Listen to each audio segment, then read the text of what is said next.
आदित्यजी, ही निवडणूक खूप मुंबई सेंट्रिक झाली असं वाटतंय. एक संभाजीनगरबद्दल एक प्रश्न विचारतो, कारण ती महापालिका तुमच्याकडे जवळपास 20 वर्ष होती. कारण तो तिथला आहे. हां. मुंबईमध्ये कुठचे जसे तुम्ही संभाजीनगरमधले तुम्ही? मी हर्सुल परिसरात आहे. अच्छा. संभाजीनगरमध्ये रस्त्याचे प्रश्न तसेच आहेत. पाणी 7 दिवसाला मिळते. म्हणजे 12. ज्यावेळेला 12. हां, हां. मुंबईतले लोक ज्यावेळेला मेट्रोबद्दल गप्पा मारतायत, तेव्हा तिकडे लोक पाण्याची वाट पाहतायत. दुसऱ्या बाजूला कचरा सुद्धा तसाच आहे आणि अनेक वर्ष ज्या योजना पडलेल्या आहेत समांतर सारख्या, त्या अजूनही तशाच आहे. तुम्ही त्या अपयशाबद्दल काय म्हणाल? अपयश नाही, मी तुम्हाला सांगतो याच्यात. पहिली गोष्ट म्हणजे जर आपण पाहिलं छत्रपती संभाजीनगर जी काही कामं झालेली आहेत, त्याच्यात 2 बाजू आहेत. एक जेव्हा आम्ही राज्य सरकारमध्ये होतो तेव्हा, त्याच्या आधीचं पण आणि नंतरचं पण तुम्हाला सांगतो.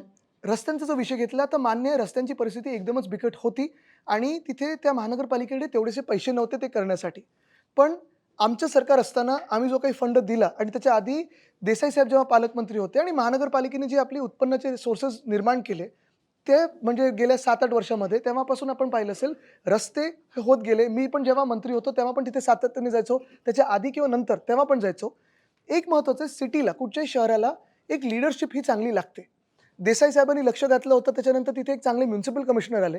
त्यांची आता बदली झाली. मी त्यांचं नाव नाही घेत, तर परत एकदा कुठेतरी लांब टाकतील. पण त्या म्युनिसिपल कमिशनरसोबत मी स्वतः अनेकदा रात्री 1 वाजता, 1:30 वाजता कुठच्याही मीडियाला न घेता, कुठच्याही इतर पदाधिकारी न घेता, मी, अंबादासजी आणि महापौर आणि ते म्युनिसिपल कमिशनर आम्ही जायचो रस्त्याची पाहणी करायला. रस्त्याची जी कामं चालली आहेत. आत्ता आपण पाहिलं असेल गुलमंडी जो परिसर आहे, तिथून आम्ही हंडा मोर्चा काढला होता.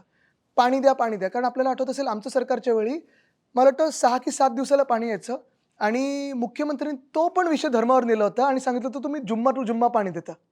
गेल्या 2-3 वर्षामध्ये 12 ते 15 दिवसानंतर पाणी यायला लागले. मुख्यमंत्री स्वतः फडणवीस साहेब आहेत, ज्यांनी तिथे हे आरोप केले होते. मग मी पण त्यांना विचारलं होतं, तुम्ही काय डबल जुम्मा टू डबल जुम्मा पाणी देता?